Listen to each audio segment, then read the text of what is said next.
warahmatullahi wabarakatuh. Berjumpa kembali bersama saya Rizky Ria Safitri, calon guru penggerak angkatan 11 dari SMA 3 Banyuasin 1, Kabupaten Banyuasin. Hari ini saya tidak sendiri, saya ditemani oleh Ibu Nita Maulia. Assalamualaikum, bagaimana kabarnya Bu? Waalaikumsalam warahmatullahi wabarakatuh. Baik Bu. Alhamdulillah. Baik Ibu Nita, hari ini kita adakan percakapan pra-observasi ya Bu. Ya. Adapun tujuan dilaksanakan supervisi nanti adalah untuk mengetahui dan mengevaluasi jalannya proses pembelajaran yang Ibu lakukan, sehingga Ibu bisa memberikan pembelajaran terbaik pada murid, begitu Ibu. Oke.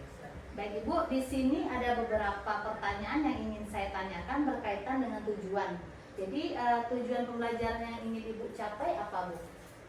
Pertama, saya kan mengambil pokok bahasan hukum Archimedes. Jadi tujuan pembelajarannya adalah siswa bisa memahami mengenai tentang hukum Archimedes, bagaimana benda bisa mengapung di atas air, bagaimana benda bisa tenggelam, dan bagaimana benda bisa melayang. Terus kedua, siswa juga bisa memahami bagaimana kapal perahu ketek yang sering, kan karena sekolah kita kan berada di dekat sungai Musi, yang sehingga transportasi siswa sebagian itu dengan menggunakan perahu ketek namanya. Nah, dengan perahu ketek ini mereka bukan hanya sekedar bisa tahu naik saja, bisa itu menjadikan perahu ketek sebagai alat transportasi, tapi mereka memahami juga bagaimana perahu ketek tersebut bisa mengapung di atas air, dan bagaimana perahu ketek tersebut bisa berjalan berlayar di atas sungai Musi. Begitu. Jadi di sini ada dua tujuan tadi ya Bu ya. Salah satunya itu tujuan agar siswa itu bisa memahami hukum Archimedes, begitu Bu ya. Hukum Archimedes. Oke. Kalau begitu bagaimana area pengembangan atau area pengembangan yang hendak Ibu capai itu apa saja Ibu?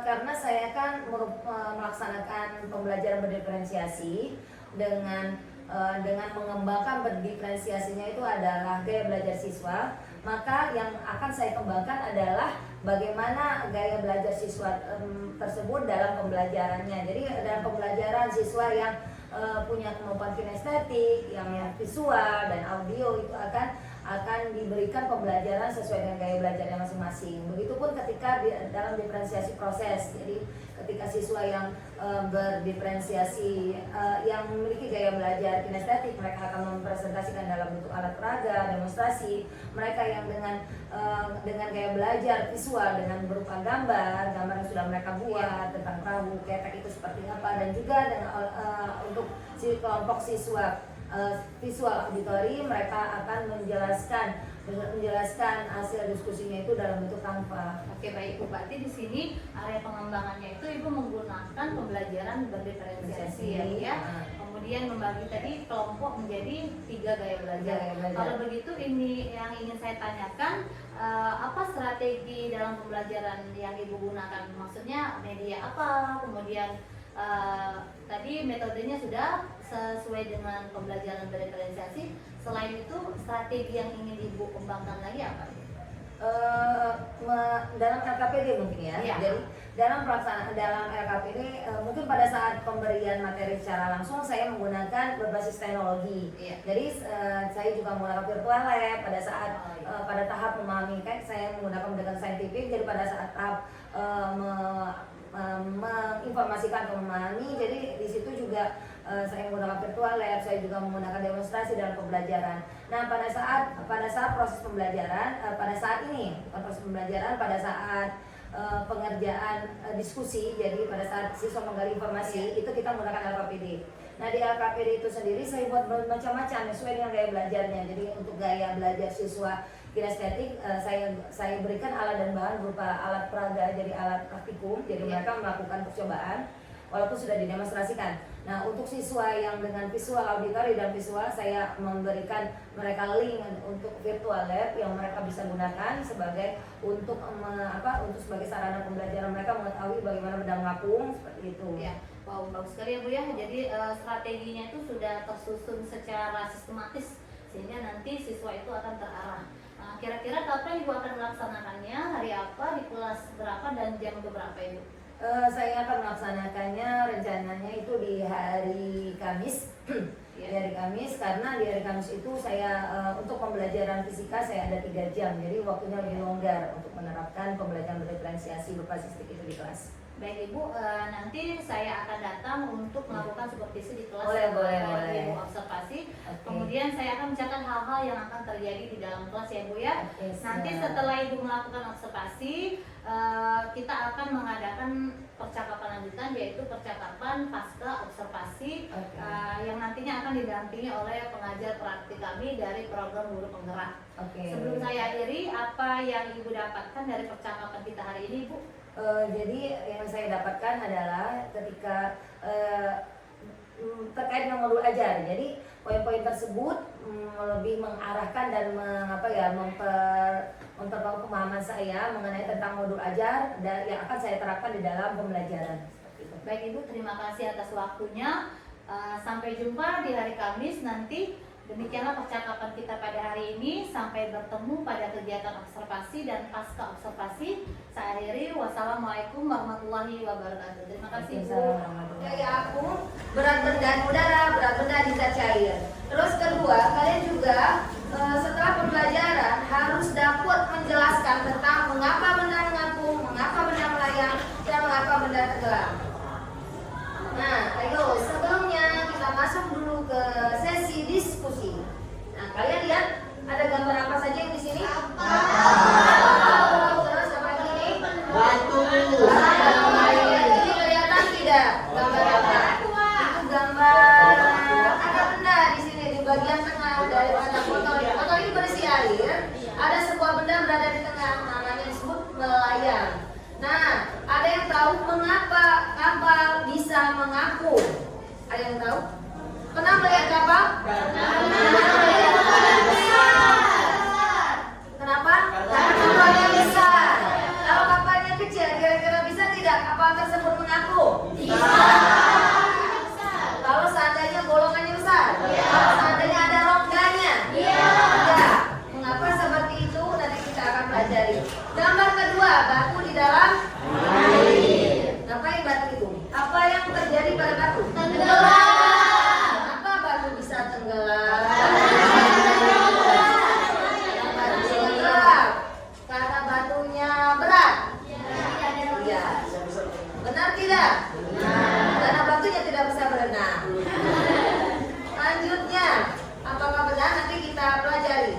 Mengapa batu bisa tenggelam? Selanjutnya ini ada sebuah benda. Benda ini sebenarnya posisinya di tengah, dia tidak tenggelam. Perhatikan anak-anak. Di sini kita lihat bahwa batu di dalam air, batu tenggelam. Mengapa batu bisa tenggelam? Karena tidak memiliki volume,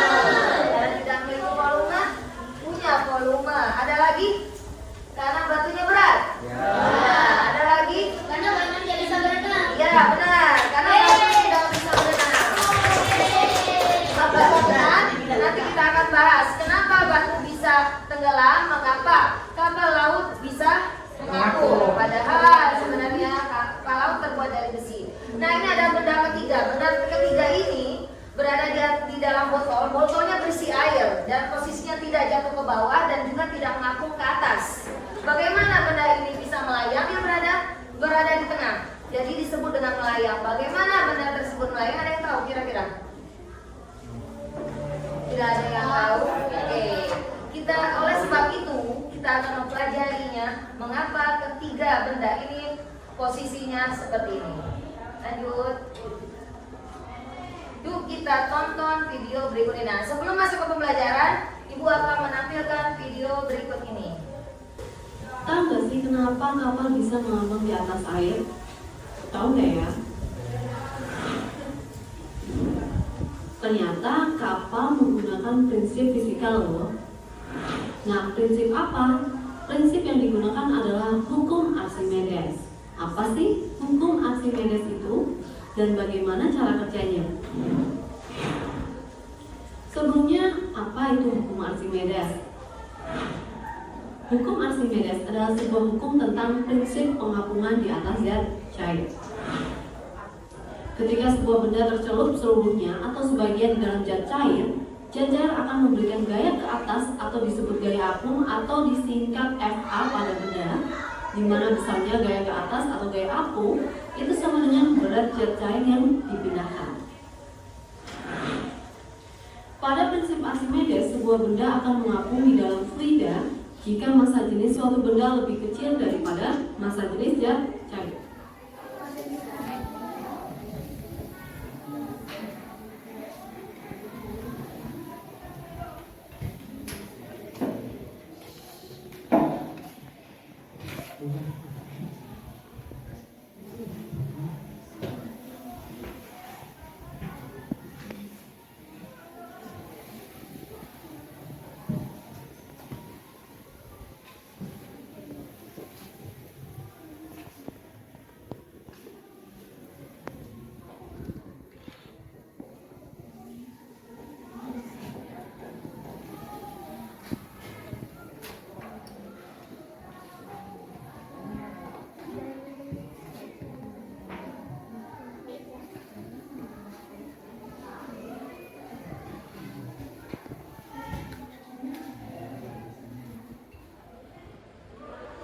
Assalamualaikum warahmatullahi wabarakatuh.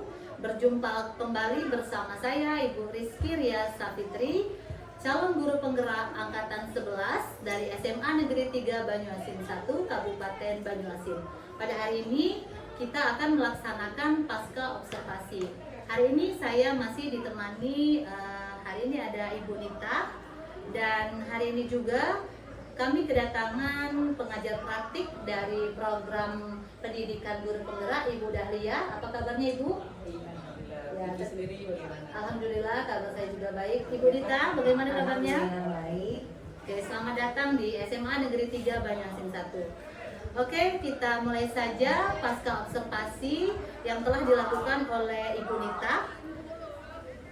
Jadi pada hari ini saya akan melakukan atau mengajukan beberapa pertanyaan kepada Ibu Nita terkait dengan observasi yang telah Ibu laksanakan minggu lalu di kelas ya Bu, guna mengevaluasi sejauh mana proses pembelajaran yang telah dilaksanakan oleh Ibu Nita. Pertanyaan pertama Ibu Nita, bagaimana perasaan Ibu Nita ketika pelaksanaan observasi Bu? Yang saya rasakan pertama kali itu rasa deg-degan kayak gitu, bingung pada saat berhadapan.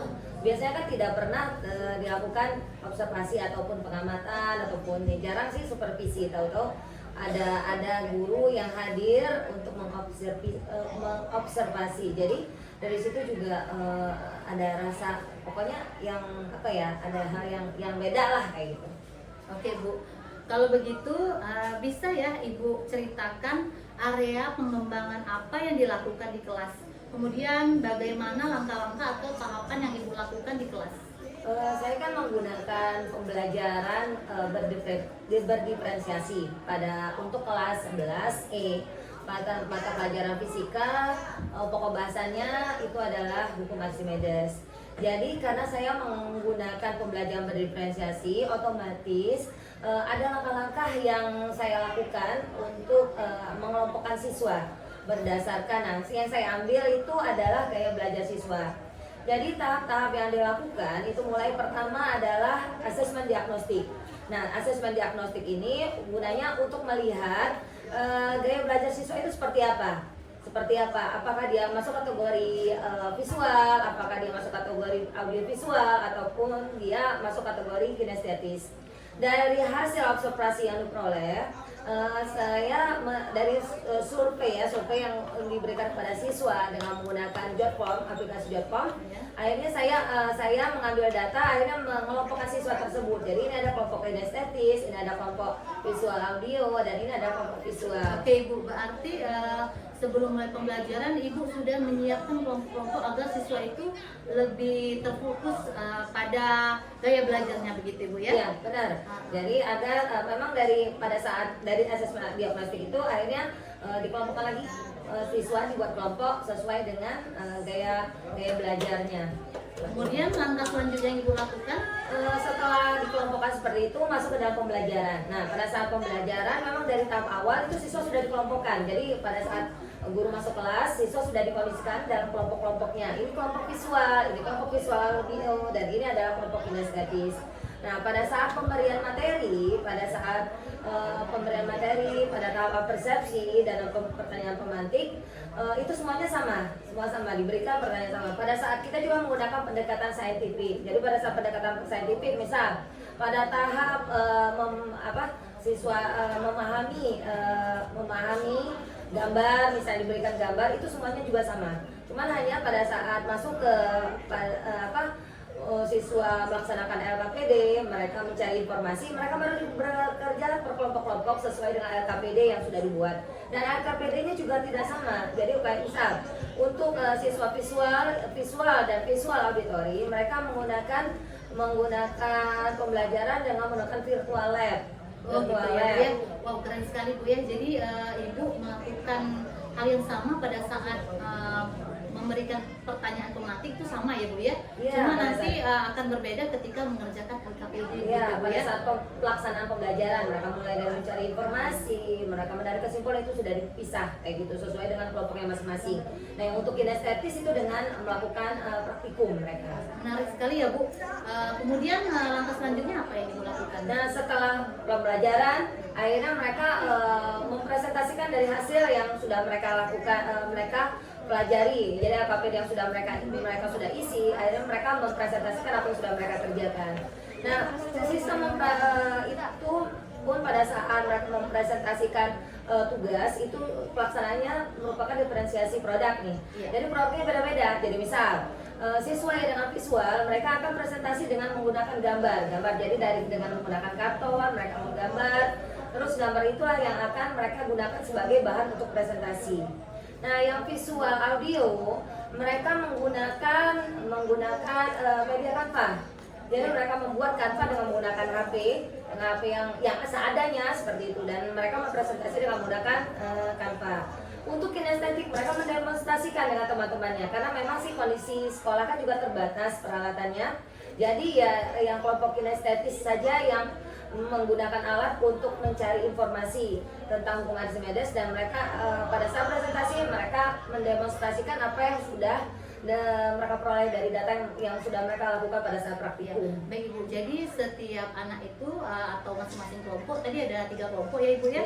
Iya. Kelompok visual, audio dan kinestetik. Audio visual dan kinestetik. Audio visual dan kinestetik. Iya. Di sini menarik sekali ya Bu, pada kelompok kinestetik itu memang mereka harus menampilkan demonstrasi betul gitu ya, langsung praktek seperti apa Ibu pada saat pelaksanaannya demonstrasi mereka tuh sebenarnya dikasih LKPD yang berupa praktikum. Jadi mereka gitu. melakukan, jadi mereka benar-benar yang menggunakan, karena kita kan Archimedes ya, jadi ada air, ada batu dicemplungin ke dalam air, terus mereka melihat kalau seandainya massa si batu ketika ditimbang di udara berapa, ketika dicemplungin ke dalam air kenapa massanya jadi berkurang, dan kenapa si batunya bisa tenggelam. Dan terus mereka kalau dikasih dibuat kapal, kenapa kapal itu ketika mereka letakkan di atas permukaan air, mereka buat kapal-kapalan, kenapa bisa mengapung.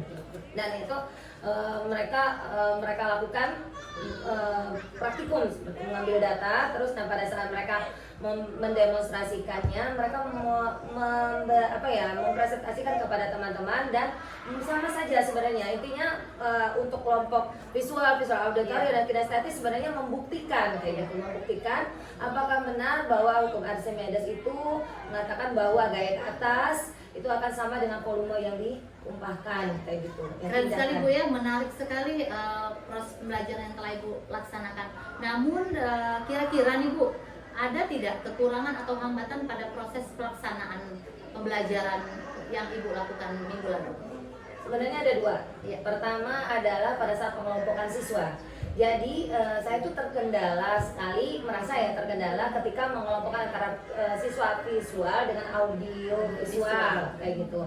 Jadi kalau seandainya visual itu sebenarnya siswanya suka dengan menggambar seperti itu, tapi kecenderungan untuk diam. Jadi maksudnya tuh orangnya agak tertutup lah, tidak suka berbicara. Sedangkan di audio visual itu sebenarnya bukan melulu mereka hanya sukanya ngomong ataupun suka mendengar saja. Mereka sama sebenarnya juga tertarik dengan sesuatu hal yang berwarna dan bergerak dalam terutama untuk video. Jadi ketika mereka dengan visual audio, mereka sama sebenarnya juga menyukai gambar itu, menyukai sesuatu hal yang berwarna dan bergerak. tapi juga mereka punya kemampuan kayak gitu untuk bercerita dari apa yang sudah mereka lihat kayak gitu. Nah itu itu yang pertama. Terus yang kedua adalah masalah pemetaan waktu. Iya. Jadi pemetaan waktu kalau saya merasa sendiri sih sebenarnya yang agak membutuhkan waktu lebih banyak adalah pengkondisian pada saat pembagian LKPD dan pengkondisian siswa. Jadi masih banyak siswa tuh yang masih bingung ini kelompoknya di mana. Padahal sudah dikelompokin nih. Baik Ibu. Jadi Ibu mengalami dua hambatan. Yang pertama tadi dalam pengelompokan siswa, kemudian waktu.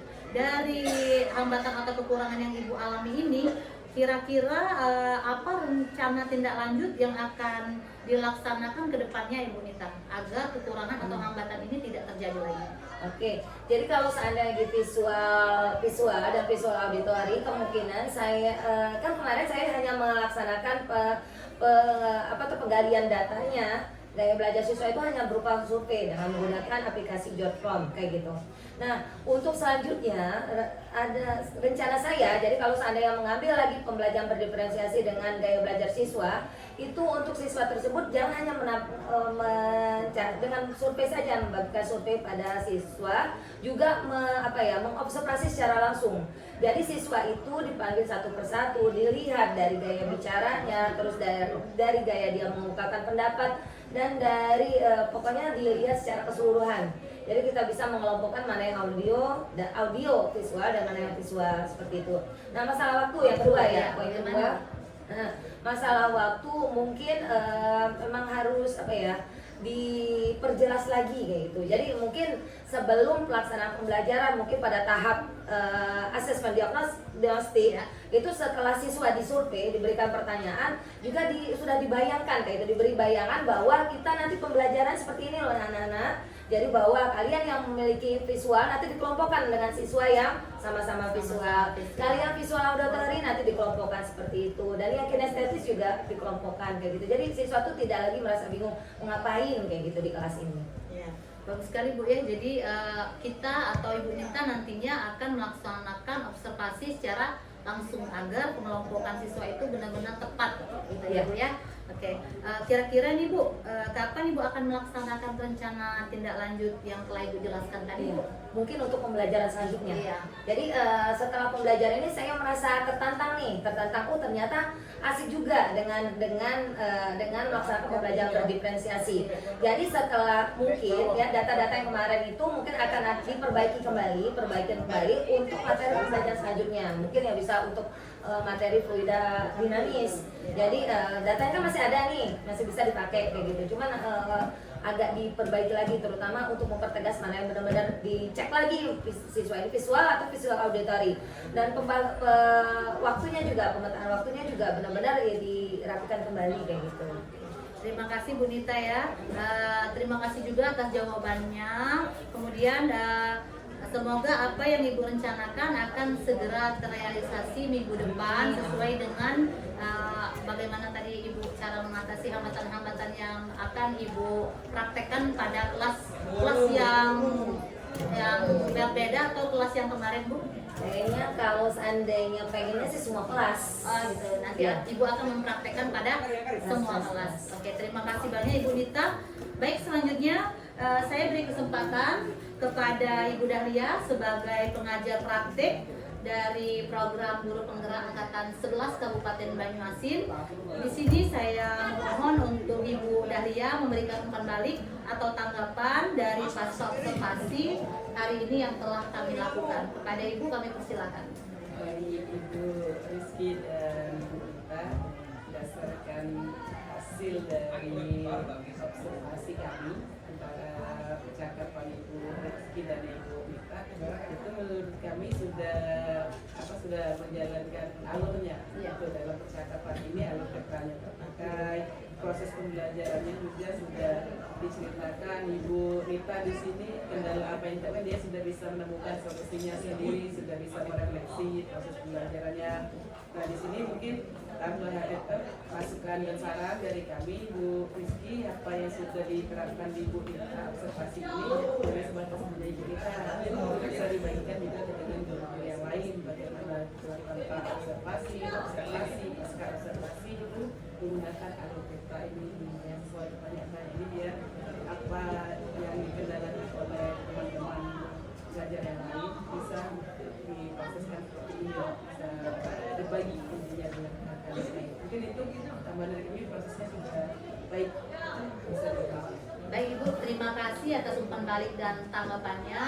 Semoga kedepannya saya dan teman-teman bisa berbagi, terutama saya dan Ibu Nita mungkin nanti akan berbagi ke teman-teman bagaimana memperbaiki sistem pembelajaran kami ke depannya. Demikianlah rangkaian kegiatan supervisi akademik. Demikianlah rangkaian supervisi akademik yang telah dilakukan, mulai dari yang pertama pra-observasi, yang kedua observasi, dan hari ini sudah melaksanakan pasca observasi. Saya mengucapkan terima kasih kepada Ibu Nita dan Ibu Dahlia. Saya akhiri, wabillahi taufiq wal hidayah. Wassalamualaikum warahmatullahi wabarakatuh. Waalaikumsalam warahmatullahi wabarakatuh.